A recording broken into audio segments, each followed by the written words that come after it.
大家好，我是派妹，欢迎来到派学院频道。节目开始之前，请大家点击点赞、订阅和小铃铛，这真的很重要哦。美东时间11月7日下午17点，派主页更新了。这次主页更新主要内容是派创始人Nicolas博士在 CryptoKid TV 播客采访中描述了他从去中心化系统学术研究到 Pi Network 愿景的旅程，在世界上分布最广泛的加密货币派的推动下，建立一个包容性的点对点生态系统和在线体验。下面我们一起看看有中文字幕的采访详细情况。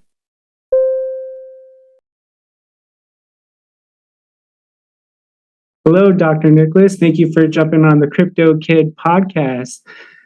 So, what's your background and how did you get into cryptocurrency? Hi, and thanks for having me. Mm-hmm. I was actually involved in the space before even the invention of Bitcoin, and that was actually due to my research interests at the university.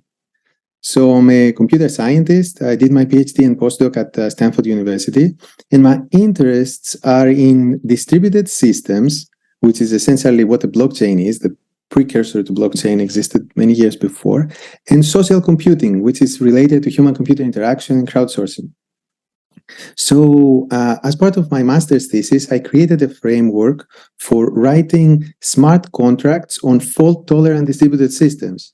And of course, back then it wasn't called smart contracts and it wasn't called the blockchain, but it was similar concepts. And then, as part of my postdoc, I introduced and taught a class at Stanford University at the computer science department there, the CS359B, which was teaching students how to design decentralized applications on blockchain. And now in this class, students created and deployed multiple functional working prototypes of decentralized applications, but they all got stuck in having people to use them. And that's mostly because many reasons, but user experience related reasons on blockchain back then. But one core blocking point was that before anyone can use any of those apps, they needed to acquire cryptocurrency to pay for the gas fees. Now, at Stanford is also where I got to meet my other founder of Pi, Chen Yaofan, where she also did her PhD there as well. And it's our academic career and personal interests that is what truly led to create the Pi network, which we founded at the end of 2018. That's pretty cool. That's pretty cool. And hey, I got a chance to watch a lecture of yours on YouTube. You explaining how blockchain technology works. There's just so much to learn about it. And I really appreciate you taking on that challenge in developing young minds to get involved with the future, especially something that has to do with money, governance, and law later on down. Yeah, thanks for saying this. I really try, when I try to explain something, I try to look at what is the audience. So when I am teaching to CS students, the audience is more technical, but when I'm trying to explain something that is for the general population, I'm trying to start from really ground zero. Keep pushing, man. You're doing a great job. Now, we're going to talk about Pi Network. And what is unique about Pi Network compared to other blockchains coming out and other cryptocurrencies? What makes you guys different? Yeah, so Pi Network is essentially a massive open community with over 35 million engaged members. And this community is powered by Pi, which is the world's most widely distributed cryptocurrency. So this platform that we're putting together is essentially creating a robust, especially accessible ecosystem for three types of people: for users, for developers who are building apps, and for merchants who are using apps. And what makes it different? I would say that we followed a number of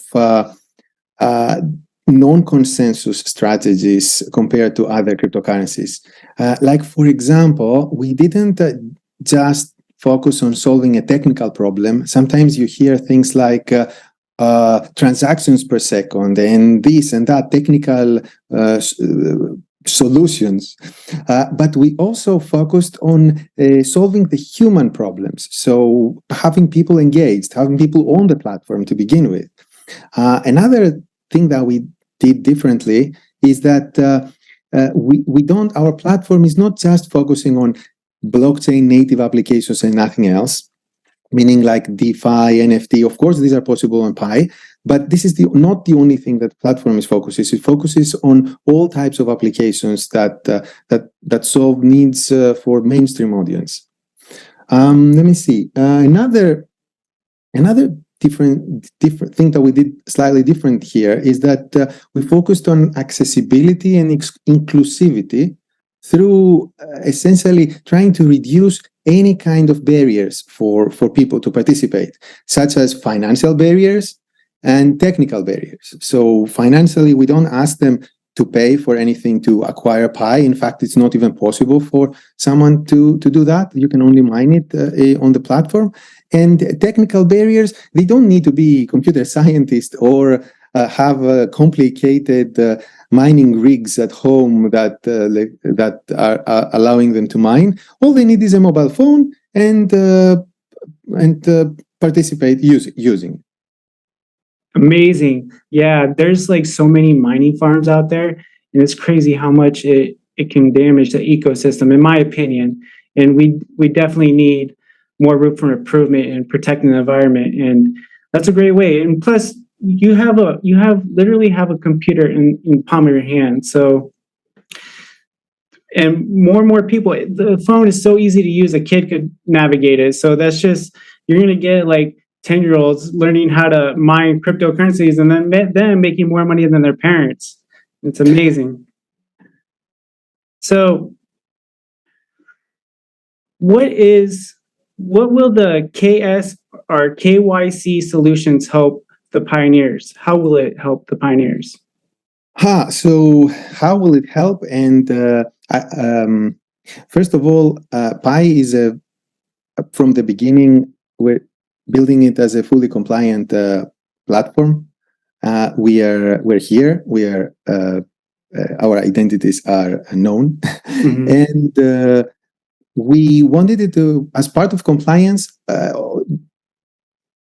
these services, these networks need to do something called KYC. So KYC is Know Your Customer, stands for Know Your Customer, and it was initially used in traditional businesses. So in this case, in a blockchain, the word customer doesn't make a lot of sense, but I guess we're going with it. So the need for KYC is for compliance purposes, but also for the ability to have a more valuable ecosystem. So if you remember from what is it now, 10, 20 years ago, when social networks started existing, there was a bunch of social networks before Facebook that were all composed of fake users and fake accounts, and every cat and dog had their own profile on the social network. And then Facebook came along, and it was the first one that was saying, no, we want real users. We want real people, real faces, real names. That was unheard of on the internet before that, because everybody was still afraid of putting the real name on the internet. And yet what happened is that it shifted the whole world's mentality, and people started using the internet for a lot more useful purposes. In the same thing now with blockchain. The first generation was, let's use it for anonymity, but that didn't work out very well, and it doesn't produce as useful utility as it would have.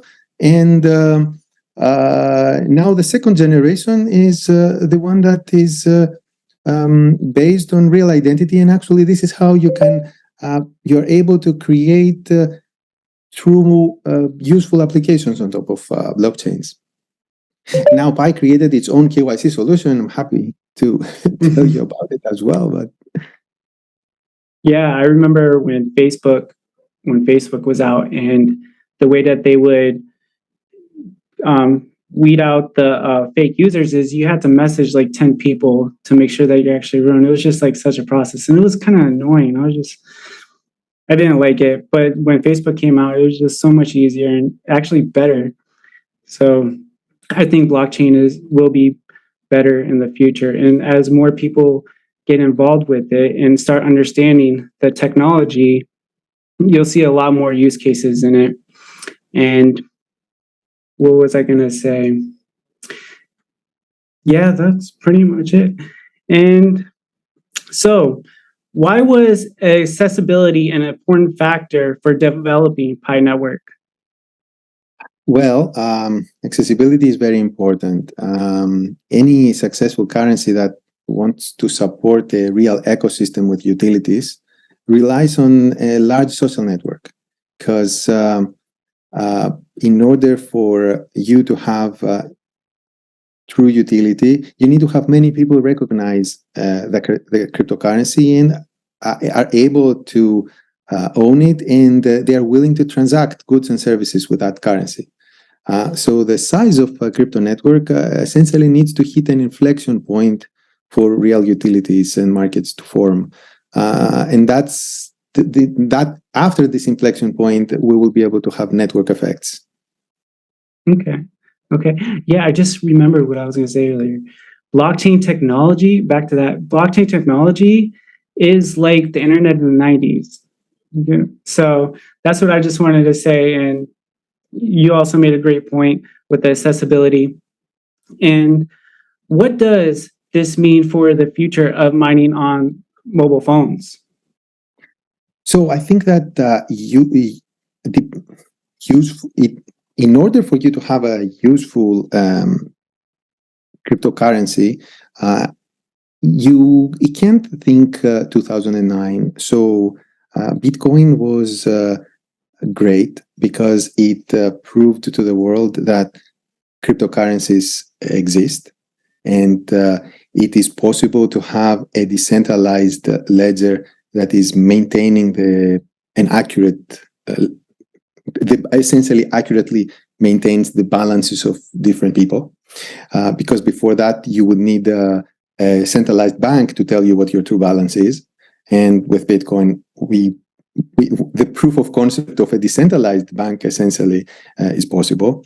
But that was 2009, and people were using computers, and it was a little slow, and it's consuming a lot of energy, as we all say, and its block takes 10 minutes. But today, if you want to have a cryptocurrency that is functional and useful to everyday people, it needs to be on mobile, and it needs to be more faster and more accessible. So to answer your question, I think that it is the future. Mobile, it has to be mobile. Mm-hmm. Just like the metaverse. Everybody pretty soon. Do you teach class from home?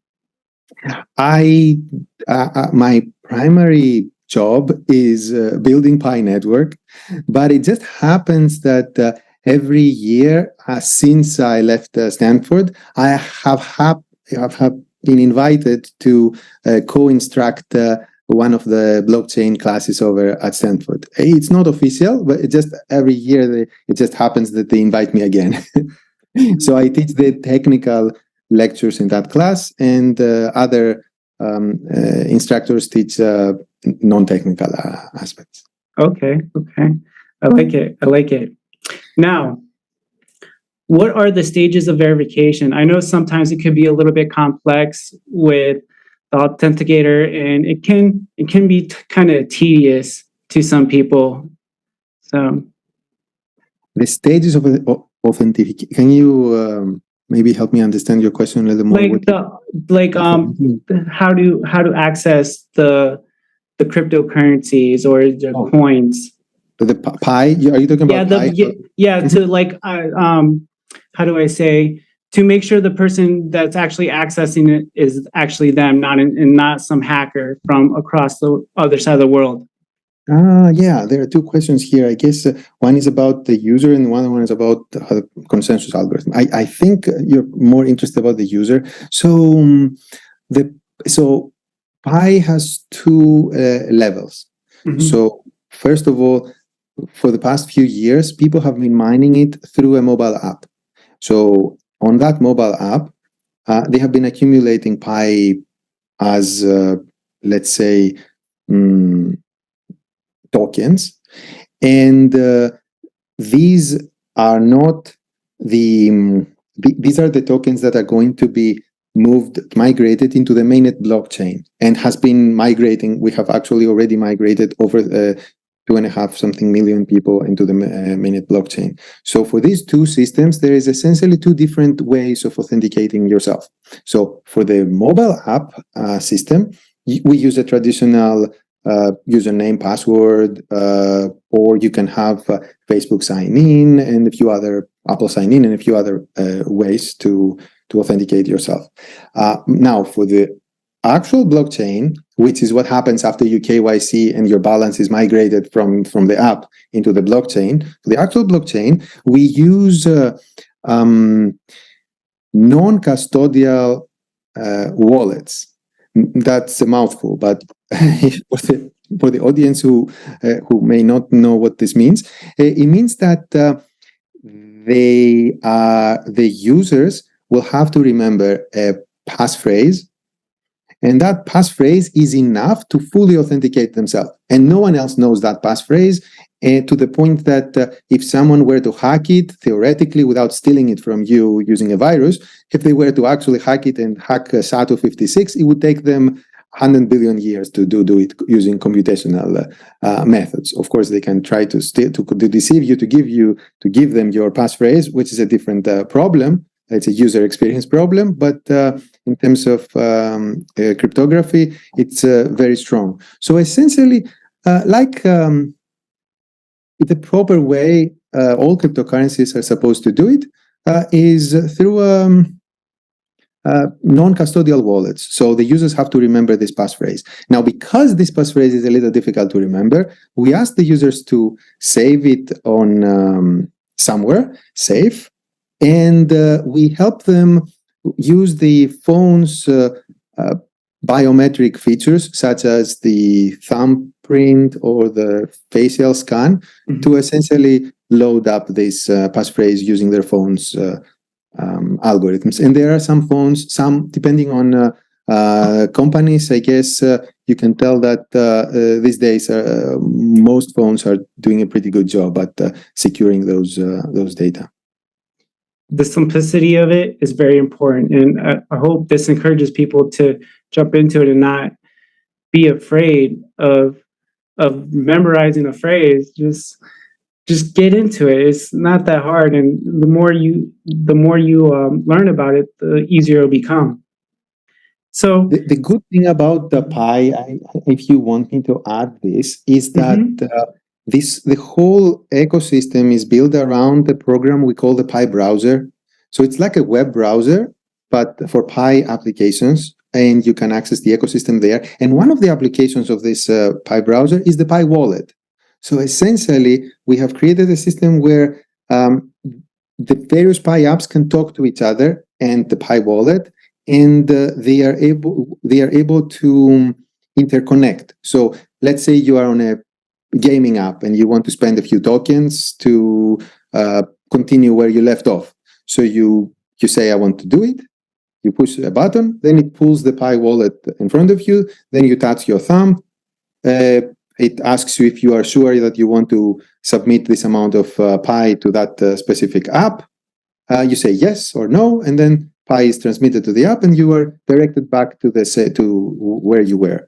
And this whole thing connects together, making it as seamless as possible for the end user. So even though these concepts, cryptocurrencies and blockchain and all these things are sometimes could be very complicated for non-technical audience, we're trying to make it as simple as possible. Now, would that be the trust graph working with the ecosystem?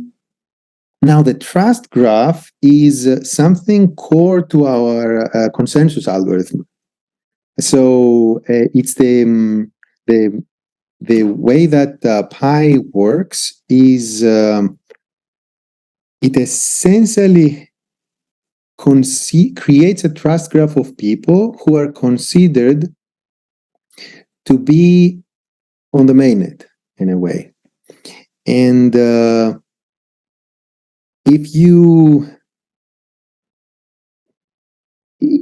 there is a mathematical proof in the paper that is explaining this, which is about 20 pages long. But if you're trying to think of it very, very intuitively, if the Pi network was it wasn't the 35 million people plus we have, but it was just me, you, and a couple of your friends. And the way it works at Pi is that we get to select 3 to 5 people we know and trust, literally from our contact list. And this is, for us, our security circle. And the combination of all the security circles creates the trust graph. So if in the network it was me pointing at you and 2 other people, and you were pointing at me and some of them, and they were pointing at you, and we were pointing at each other, essentially, if someone were to come and create 1,000 fake accounts, then those fake accounts wouldn't be able to affect the decisions that we make or where we allocate our trust. Because in order for them to modify anything in our decisions, they would need to convince us to stop pointing at each other and start pointing at them. Okay. Now, you have a robust active member users, and it's 35 million plus, and that's pretty impressive, I would say. How did you get that many people involved into the Pi network in itself? I can't wrap my mind around it. It's amazing. Yeah, so it's about being clear on the value propositions and trying to create a true utility, trying to provide a safe and fair ecosystem for everyone. So essentially, it's about being simple to use, simple to develop, accessible, basically no financial or technical barriers to begin, and creating network effects. All right. Now, what is your target audience for Pi Network? Right, that's a very good question. So I think that in order for us to create anything that that achieves mass adoption, and I think that's what the blockchain industry needs as a whole, and we all would like to collaborate on this. In order for the blockchain industry to achieve mass adoption, we shouldn't be only focusing on one small audience, like one specific segment. We should focus on everyday people. It's good and it's easy to get excited, a small group of tech enthusiasts or crypto people. And of course, it's necessary to begin from somewhere. We can begin from there, but we need to create interfaces that are accessible by everyone. So I would say, everyone, even our parents and our kids. And believe me, I've been trying. My mom and dad they think I'm crazy. They really do. They're just like, go get a job, start working, which I do. But I'm just like, but this is the future, mom and dad. You should get into it, especially while it's cheap. And it's just, they can't wrap their mind around it. They're just, you should send them a Pi invitation code and do the experiment to tell us if they will manage to do it. Oh, I definitely will. Send it over, and that challenge is on. All right.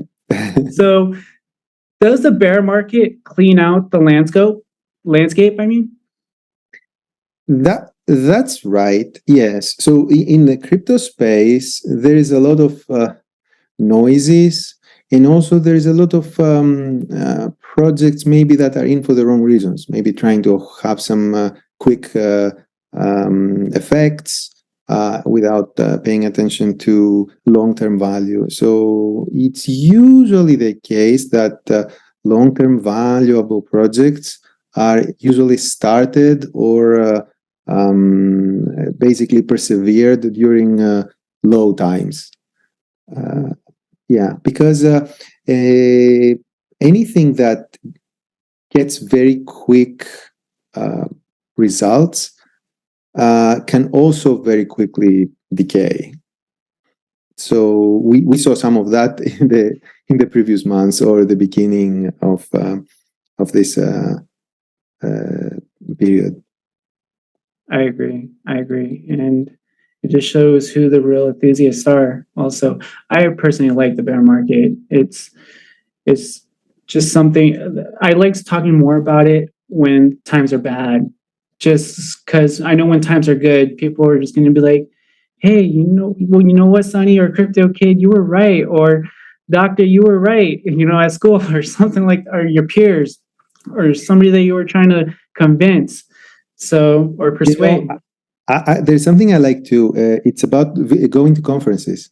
So when the crypto space is very hot, you go to conferences and there's so many people there, and the types of conversations sometimes you're having are very shallow. But when times are a little more smaller, then you tend to meet and discuss and have a lot more challenging conversations. Exactly, and you have to have the answers for them, and sometimes you don't, because you're continuously learning about and going into rabbit holes with blockchain technology, and there's just so many use cases, like for identity, healthcare, and so much more. The supply chain too. So when is the mainnet dropping for Pi Network? Well, technically, we are already on mainnet. So we launched it officially back in December of 2021. But Pi has done one other thing that is non-consensus. You asked me about this question earlier, and there's so many non-consensus things, is we created the concept of enclosed mainnet and open mainnet. So we're currently on the enclosed mainnet, which means that the real blockchain is out there. We are in the process of performing KYC on the members and migrating their balances essentially over to the enclosed mainnet. During the enclosed mainnet period, it is not allowed to connect the Pi blockchain with any other blockchain or external systems. And during this period, it gives us time to do a few things, such as migrating all the members, as I said, over to the mainnet, continue building utility for the platform. It allows us to have more developers test their applications, and being able to do all that without any external noises or distractions, essentially. And it's an example. Like, for example, the KYC solution we created was one of the Pi applications that we built on top of our own platform. And in order for someone to KYC themselves, they need to pay 1 Pi. And that 1 Pi is then distributed to everyone who is helping with their KYC. So there is both AI algorithms, as with every KYC solution. But when the AI algorithms need help from humans, then these humans are coming from the same network. So it's self-bootstrapping itself. And that's happening even during the enclosed period. So the answer is that we are technically on mainnet already. It's called enclosed mainnet. And at some point, we are going to move to the open network. Thank you for clarifying that. You answered a lot of questions that I asked for people that have been watching YouTube videos like me and bringing out their curiosities. So definitely appreciate that. Any last words before we close? Like, what's next? What's next for Pi Network? So as I mentioned earlier, we recently announced this KYC solution, which has completed more than 3 million members right now have done their KYC, and that essentially is I think the largest blockchain migration in cryptocurrency history out there. So going forward, we want to continue this KYC and migration. We got a lot more members to accommodate and migrate to mainnet. So that's one thing. we need to continue building the ecosystem during the enclosed period. And that's basically by building more infrastructure needed and enabling utilities to be built by the community itself. So we are, this weekend actually, we are joining 3 hackathons at schools at Berkeley, Harvard, and Cornell. We are sponsoring tracks over there. So we may have some students building some Pi applications during those hackathons and initiatives like this for utility building. And finally, we are also building some utilities ourselves, including on the user side, meaning that end user applications people can use, but also on the infrastructure side, such as we have a brainstorm application where people can go and brainstorm and create Pi apps. In fact, in the past, there were more than 10,000 ideas that were proposed in this platform, and we are improving it. And other things like this, such as we have a translation app, which is currently used by some translation task force that we have for many languages, that people from the platform are translating themselves our interfaces. So in the future, this internal app that we have, we're going to make it public so that the other application developers can also use it to translate their own applications. That's it for us. Building. I'm honored to have you on the show, and it's been a pleasure of mine. I hope you had as much fun as I did on this. And yeah, man, I wish you the best of luck with your endeavors, Doctor. And thanks for having me. Anytime. It was indeed fun. All right. So have a good night, sir. You too. Thanks. Bye-bye. Bye.